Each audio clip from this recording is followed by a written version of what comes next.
Hi friends, నేను మీ విజయాని. Drip line వేసిన దాంట్లో ఒక పైప్ అయితే లీకేజ్ వచ్చింది.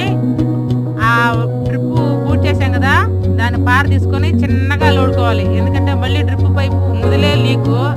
మనం లోడేటప్పుడు ఆ 2 ఇంచ్ పైపు కనుక పగిలితే డబుల్ పని అయిపోద్ది. అందుకని చిన్నగా లోడుతూ ఆ పైప్ ఎక్కడుందో చెక్ చేసుకుంటూ మొత్తానికి లీక్ అయితే బయటపడింది.